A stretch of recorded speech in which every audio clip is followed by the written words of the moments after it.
നമസ്കാരം. മലയാളി വാർത്തയിലേക്ക് സ്വാഗതം.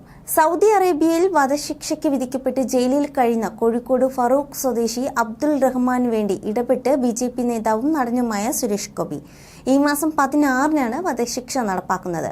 വിധി നീട്ടാൻ വേണ്ട നടപടികൾ സ്വീകരിക്കുന്നത് അടക്കമുള്ള കാര്യങ്ങളിലാണ് സുരേഷ് ഗോപി ഇടപെടുക. കേസുമായി ബന്ധപ്പെട്ടുള്ള വിശദ വിവരങ്ങൾ സുരേഷ് ഗോപി തേടിയിട്ടുണ്ട്. ഇപ്പോൾ കാവൽ മന്ത്രിസഭയായതിനാൽ ഇക്കാര്യത്തിൽ മന്ത്രിതല ഇടപെടൽ പ്രായോഗികമല്ലെന്നാണ് സുരേഷ് ഗോപി പറയുന്നത്. അതുകൊണ്ട് തന്നെ നയതന്ത്ര തലത്തിൽ കൂടുതൽ കാര്യങ്ങൾ മുന്നോട്ട് കൊണ്ടുപോകാനാണ് ശ്രമിക്കുന്നത്. ഇതുമായി ബന്ധപ്പെട്ട് സൗദി, ഒമാൻ അംബാസിഡറുമായ സുരേഷ് ഗോപി ബന്ധപ്പെട്ടെന്നാണ് വിവരം. ഇതോടൊപ്പം അബ്ദുൾ റഹ്മാന്റെ കുടുംബവുമായി സുരേഷ് ഗോപി സംസാരിച്ചിട്ടുണ്ട്.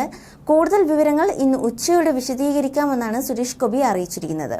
അതേസമയം അബ്ദുൾ റഹ്മാന്റെ മോചനത്തിനായി 34 കോടി രൂപ സമാഹരിക്കാൻ വ്യാപാരിയും സാമൂഹിക പ്രവർത്തകനുമായ ബേബി ചെമ്മണ്ണൂർ നേരത്തെ രംഗത്തെത്തിയിരുന്നു.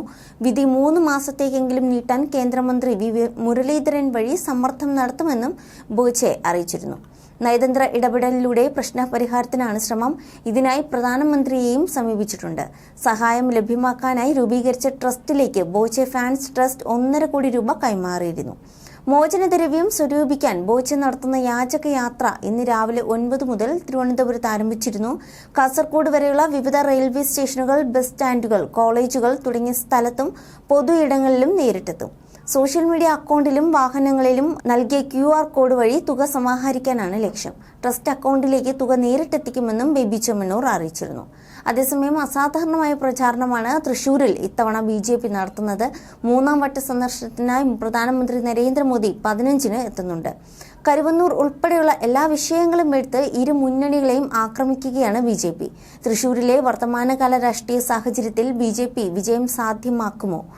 ലോക്സഭാ തെരഞ്ഞെടുപ്പിൽ ഒരു സ്ഥാനാർത്ഥിക്ക് വേണ്ടി 3 മാസത്തിനിടെ തുടർച്ചയായി 3 തവണ പ്രധാനമന്ത്രി നരേന്ദ്രമോദി ഒരു മണ്ഡലത്തിൽ പോയ ചരിത്രം വേറെ ഉണ്ടാവില്ല.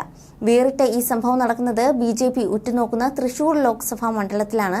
സുരേഷ് ഗോപിക്ക് വേണ്ടി ഇതുവരെ കാണാത്ത തരത്തിലുള്ള പ്രചാരണമാണ് BJP തൃശൂർ മണ്ഡലത്തിൽ നടത്തുന്നത്. സുരേഷ് ഗോപിക്ക് തൃശൂർ ജില്ലയിൽ ഇത് പുത്തൻ മത്സരമല്ല. ഒരു തവണ നിയമസഭയിലേക്കും ഒരു തവണ ലോക്സഭയിലേക്കും മത്സരിച്ച് പരാജയപ്പെട്ടിട്ടുണ്ട്.